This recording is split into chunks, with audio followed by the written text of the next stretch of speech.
राष्ट्रीय हिंदू मुस्लिम एकता मंच के पदाधिकारियों के द्वारा सहारनपुर मंडल में एक अनोखी पहल की शुरुआत की गई। हिंदू मुस्लिम एकता को जिंदा रखने के लिए राष्ट्रीय हिंदू मुस्लिम एकता मंच ने कदम बढ़ाते हुए पूरे सहारनपुर मंडल में टीमों का गठन कर एवं आवाम की सहायता से हिंदू मुस्लिम के बीच बन रही दूरियों का फासला कम करने का प्रयास करने की पहल की शुरुआत की है। राष्ट्रीय हिंदू मुस्लिम एकता मंच ने मीडिया सेंटर के पत्रकारों से वार्ता कर बताया कि प्रदेश में ही नहीं पूरे देश में हिंदू मुस्लिम के बीच की दूरियां धीरे धीरे बढ़ती जा रही हैं। उन्होंने कहा कि राष्ट्रीय हिंदू मुस्लिम एकता मंच मंडल की आवाम को जागरूक कर हिंदू मुस्लिम के बीच की बढ़ती दूरियों को कम कर फिर से दोनों समुदायों में एकता की मिसाल कायम करेगा। राष्ट्रीय हिंदू मुस्लिम एकता मंच के मंडल अध्यक्ष मोहम्मद रिजवान अंसारी ने बताया कि प्रदेश की आवाम कुछ सियासत के लालची माननीयों के झांसे में आकर आपस में मतभेद करने को आमदा हो जाते हैं, जिसका फायदा माननीयों को मिलता है। उन्होंने कहा कि सफेद पोश में दिखने वाला हर शख्स माननीय नहीं होता। कुछ सियासत के मैदान में जनता के बीच दंगा भड़काने का काम भी करते हैं। उन्होंने कहा कि चंद माननीयों के द्वारा जनता को अपने सियासत के मकड़ जाल में फंसाने का काम किया जा रहा है, मगर अब ऐसा नहीं होगा। जनता सफेद पोश के पीछे छिपे इंसान का असली चेहरा पहचान चुकी है, जो आगे से किसी भी सफेद पोश के पीछे खड़े इंसान के बहकावे में नहीं आ पाएगी। उन्होंने कहा कि कानपुर में हुए प्रकरण का कारण अराजक तत्व व सियासी खिलाड़ियों को बताया है।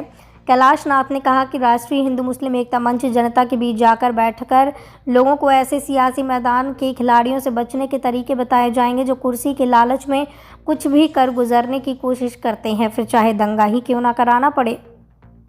उन्होंने कहा कि जो हालात हाल फिलहाल चल रहे हैं उनको देखते हुए संयम बरतने की अपील की गई है। इसके अलावा उन्होंने कहा कि मुस्लिम धर्म गुरुओं एवं नेताओं से आपसी झगड़े भुलाकर सही रास्ता दिखाने की अपील भी की गई है। प्रेस वार्ता के दौरान राष्ट्रीय हिंदू मुस्लिम एकता मंच के पदाधिकारियों में सहारनपुर मंडल अध्यक्ष मोहम्मद रिजवान अंसारी, कैलाश नाथ, मोहम्मद अरशद व शकील अहमद जैसे कई लोग मौजूद रहे। जी, आपका नाम? मेरा नाम मोहम्मद रिजवान। बताइए मोहम्मद इकबाल जी, आज मोहम्मद रिजवान जी, आज आपने प्रेस वार्ता की है, किस संबंध में आपने प्रेस वार्ता की है? ये मैं हिंदू मुस्लिम एकता राष्ट्रीय मंच का सहारनपुर मंडल अध्यक्ष हूँ। ये प्रेस कॉन्फ्रेंस, प्रेस वार्ता का जो उद्देश्य है कि जो इस समय मुल्क के अंदर एक दो समुदायों के अंदर जो नफ़रत पैदा हो रही है, कोशिश करके किसी तरीके से उस नफ़रत को पैदा जो हो चुकी उसको ख़त्म किया जाए ताकि मुल्क तरक्की की तरफ बढ़े। अच्छा, ये आप जनपद मुजफ्फरनगर में करोगे या फिर पूरे सहारनपुर मंडल में करोगे? नहीं, ये पूरे सहारनपुर मंडल में होगी, क्योंकि ये पूरे सहारनपुर मंडल की जिम्मेदारी है। तो कोशिश करेंगे कि हम रात दिन लगाएंगे कि इसको सहारनपुर मंडल में कम से कम इन जहाँ की हमें जिम्मेदारी मिली है वहाँ तो कम से कम हम इस चीज़ को, इस माहौल को पैदा करें।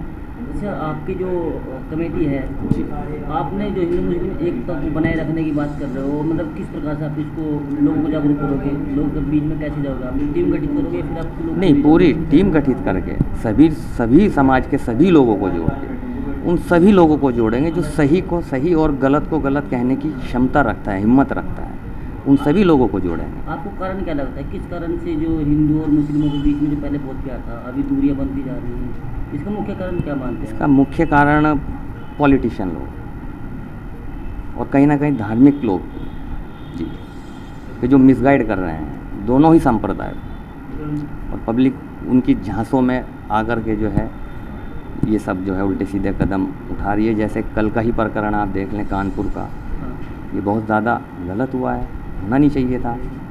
किसी जाहिल ने एक कॉल किया कि कानपुर बंद।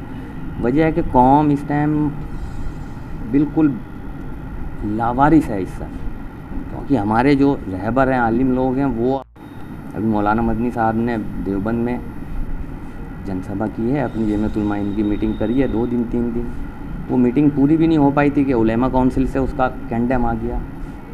उन्होंने उनके एक दूसरे के ऊपर कीचड़ उछालना शुरू कर दिया। बताइए कौम कहाँ जाए? कौम जिनको फॉलो कर रही है वो ही लोग आपस में इस तरीके से इन हालात में वो ही नाइत्तफाकी का शिकार हैं। तो ऐसे में कौम का कमांड कैसे होगा? क्या होगा? कौम कहाँ जाएगी? कौम तो फिर ऐसे ही जैसे कानपुर में किसी बेवकूफ़ की बातों में आकर के जो गलत डिसीज़न लिया, आपस में पथरावबाजी ये सब वो करना, तो ऐसे ही नतीजे सामने आएंगे। जी, लोगों को चैनल के माध्यम से क्या अपील रहेगी? अपील ये रहेगी कि कोई किसी भी समुदाय के प्रति किसी की धार्मिक भावनाओं को ठेस पहुंचाता है तो कार्रवाई ज़रूरी है एक, लेकिन उसका तरीका है। कानून है यहाँ पर, कानून के ज़रिए कानून को हाथ में लेके विरोध दर्ज कराना नहीं है। कानून के दायरे में रहते हुए जो है विरोध दर्ज कराएं आप, आखिर तक जाएं, लोअर कोर्ट जाएं, हाई कोर्ट जाएं, सुप्रीम कोर्ट जाएं, जहाँ भी जाएं, लेकिन हाथ में पत्थर लेके सड़कों पर ना आए प्लीज़। ये दोनों ही संप्रदायों से मेरी अपील है। वीडियो को लाइक करें, शेयर करें और चैनल को सब्सक्राइब करें। खबरों के नोटिफिकेशन के लिए बेल आइकन दबाना न भूलें।